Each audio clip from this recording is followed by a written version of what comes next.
हार्दिक स्वागत है। कल की कक्षा में हम अपना आर्टिकल 20 पूरा कर चुके थे। आज हम पढ़ते हैं आर्टिकल 21 के बारे में। ठीक है, आर्टिकल 21 क्या है, हमारे लिए बहुत ज्यादा इम्पोर्टेंट है। क्यों इम्पोर्टेंट है, एक बार इसको देख लेते हैं।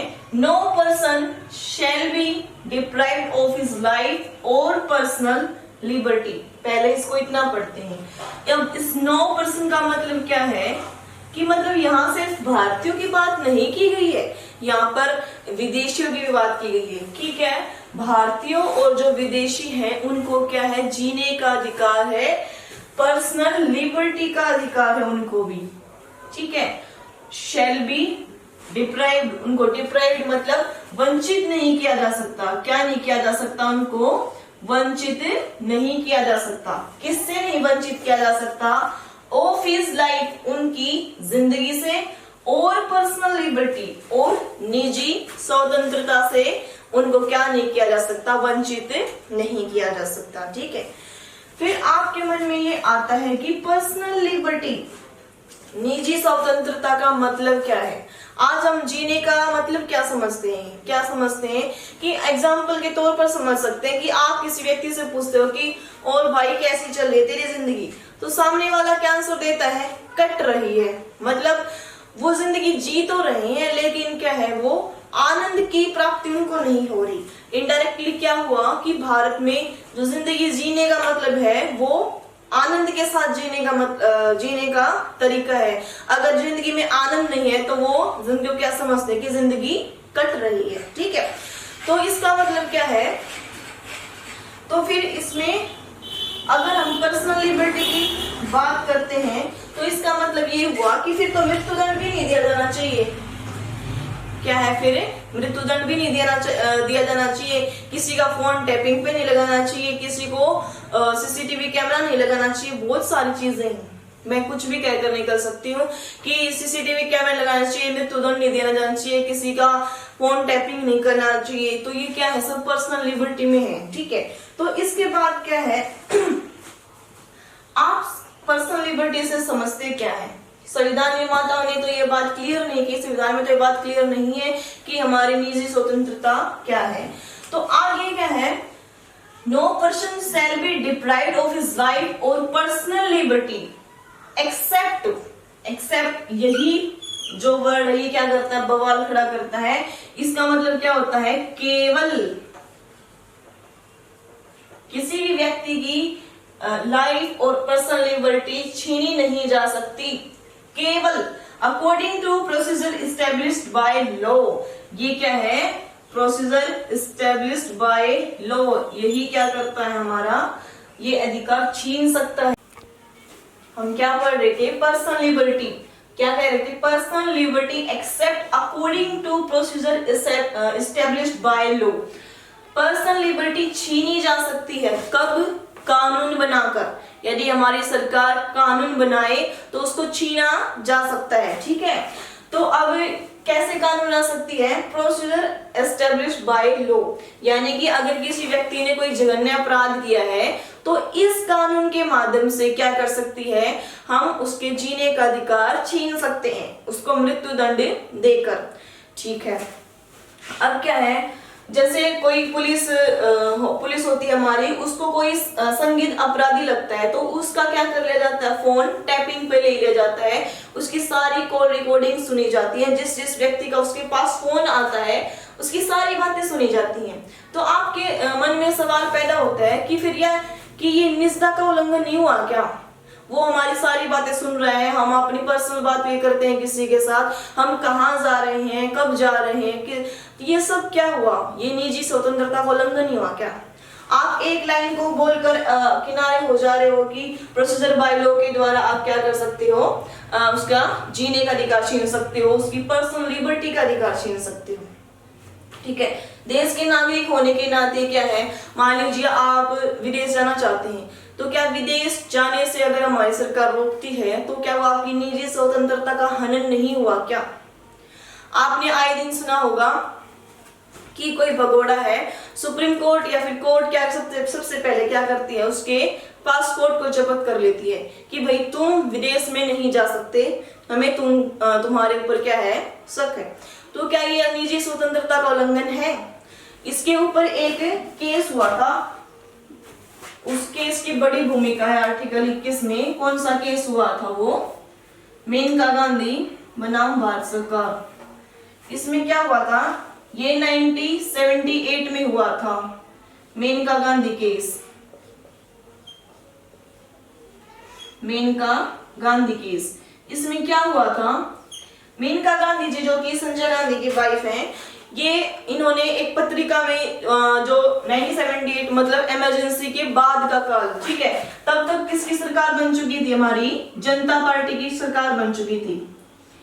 और मेनका गांधी की एक पत्रिका थी, मैगजीन थी, जिसमें इन्होंने क्या कर दिया, जो डिफेंस मिनिस्टर हैं उनके बेटे की करतूतों को इसमें छाप दिया इन्होंने।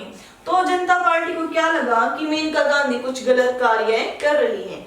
तो उस टाइम पे मेनका गांधी कहीं बाहर जा रही होती हैं विदेश में, तो जनता पार्टी उनको क्या बोलते हैं कि आप बाहर नहीं जा सकते, आप विदेश में नहीं जा सकते, ठीक है। सुप्रीम कोर्ट के पास लेकर जाती है इस मामले को, कौन? मेनका गांधी। वो कहती है कि मुझे विदेश जाने से रोका जा रहा है, क्या ये मेरी निजी स्वतंत्रता का हनन नहीं हुआ? तो सुप्रीम कोर्ट किससे सवाल करती है? हमारी जनता पार्टी से पूछती है कि आप किस दायरे में इनको विदेश जाने से रोक रही हैं। तो जनता पार्टी क्या कहती है कि हमें ये लग रहा है कि जो मेनका गांधी है उन्होंने कुछ गलत कार्य किया है, और हमें आर्टिकल 21 हमें यह अधिकार देता है कि हम विधि द्वारा स्थापित प्रक्रिया से उनका ये अधिकार छीन सकते हैं, ठीक है। सुप्रीम कोर्ट उनके इस फैसले से, उनके इस मत से क्या है, खुश नहीं हुई। उन्होंने कहा कि तुम्हारी बात में कोई दम नहीं है, ठीक है। तुम किसी भी आधार पर किसी भी चीज को दाल मान किसी व्यक्ति की निजी स्वतंत्रता छीन सकते हो, किसी की जिंदगी छीन सकते हो, ऐसा नहीं चलेगा, ठीक है। मान लीजिए कोई IAS ऑफिसर है या फिर RAS ऑफिसर है, वो क्या है, उनका काम ही ऐसा होता है। आपके मन में क्या होता है कि उनके पास तो बड़ी रकम में रिश्वत आती होगी, तो हम क्या बोल सकते हैं कि सर मैम हमें आपके ऊपर शक है, हम आपका फोन क्या कर लेंगे, टैप कर लेंगे। आपका जो उद्देश्य है वो तो बिल्कुल सही है, लेकिन अगर ऐसा चलता रहा तो देश का हर नागरिक क्या हो जाएगा, शक की दृष्टि में आ जाएगा। तो फिर प्रश्न ये उठता है कि स्वतंत्र कौन है? अगर हर एक व्यक्ति का फोन टैप किया जा सकता है, शक के दायरे में उसको आर्टिकल 21 के अकॉर्डिंग उसके अधिकार छीने जा सकते हैं, तो फिर स्वतंत्र कौन हुआ देश में? सोचने की बात है ना, स्वतंत्र कौन हुआ? तो इसके लिए सुप्रीम कोर्ट ने अपनी अहम भूमिका निभाई। सुप्रीम कोर्ट ने क्या किया, फैसला सुनाया कि जो 1978 में उन्होंने फैसला सुनाया कि जो हमारे संविधान निर्माता थे ना, उन्होंने ये बात इसलिए नहीं लिखी थी कि ताकि तुम किसी भी व्यक्ति को इस कानून के दायरे में लाकर जेल में डाल दो, या फिर उसको विदेश जाने से रोक दो, या फिर उसकी किसी निजी स्वतंत्रता का हनन करो। तो सुप्रीम कोर्ट ने क्या कहा कि ड्यू प्रोसेस ऑफ लॉ भी देखा जाएगा। अब कहोगे ये प्रोसेस इस्टेब्लिश बाय लॉ, तो मुश्किल से समझ में आता, अब ये क्या आ गया? तो सुप्रीम कोर्ट ने क्या कहा कि हमारे संविधान निर्माताओं ने कहा था कि ड्यू प्रोसेस ऑफ लॉ भी देखा जाएगा अगर तुम किसी को शक के दायरे में लाते हो। इसका मतलब क्या है कि सुप्रीम कोर्ट क्या चेक करेगी, हमारा उद्देश्य चेक करेगी, इंटेंट क्लियर होना चाहिए तुम्हारे उस कानून का। कि सुप्रीम कोर्ट कहती है कि जो तुम कानून बना रहे हो उसको पहले मैं चेक करूंगी, कहीं तुमने जो कानून बनाया है वो किसी स्वार्थ में तो नहीं बनाया है, किसी की बदले की भावना में तो नहीं बनाया है। तो सुप्रीम कोर्ट ने ये केस क्या है, मेनका गांधी के हक में, उसके हित में जितवा दिया, ठीक है। अगर सुप्रीम कोर्ट ये फैसला नहीं सुनाती तो आज क्या है, किसी भी व्यक्ति को शक के दायरे में उसकी निजी स्वतंत्रता उससे छीनी जा सकती थी, ठीक है। और हमने जो ये प्रोसीजर विधि के द्वारा स्थापित प्रक्रिया है जो हमारी, ये कहां से ली? हमने जापान से ली है, जापान के संविधान से हमने ये ली है। और इसके अकॉर्डिंग जो हमारी विधि के स्थापित जो हमारी वो है प्राण दैहिक स्वतंत्रता है, इसके नीचे क्या है, हमारे सुप्रीम कोर्ट ने बहुत सारी स्वतंत्रताएं क्या कर दी, डिफाइन कर दी। इसमें जो मेन है वो हम देख लेते हैं। एक तो सीधा विदेश जाने का अधिकार, ठीक है, विदेश जाने का अधिकार हो गया, शिक्षा का अधिकार हो गया, कार्यस्थल पर यौन उत्पीड़न से विरुद्ध अधिकार हो गया, हमें निवास स्थान कि हमें सरकार क्या है घर उपलब्ध कराएगी, खाने के लिए खाद्य सामग्री उपलब्ध करवाएगी, ठीक है। ऐसी बहुत सारी स्वतंत्रताएं हैं जो हमें आर्टिकल 21 के द्वारा दी जाती हैं।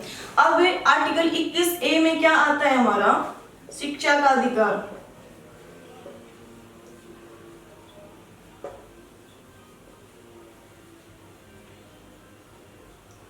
दो 2086वें संशोधन में क्या हुआ था, 2002 में शिक्षा के अधिकार को मूल अधिकार बना दिया गया था और इसको आर्टिकल 21A में डाल दिया गया, ठीक है। और इसी के द्वारा, इस संविधान संशोधन के द्वारा क्या होता, जो हमारे डीपीएसपी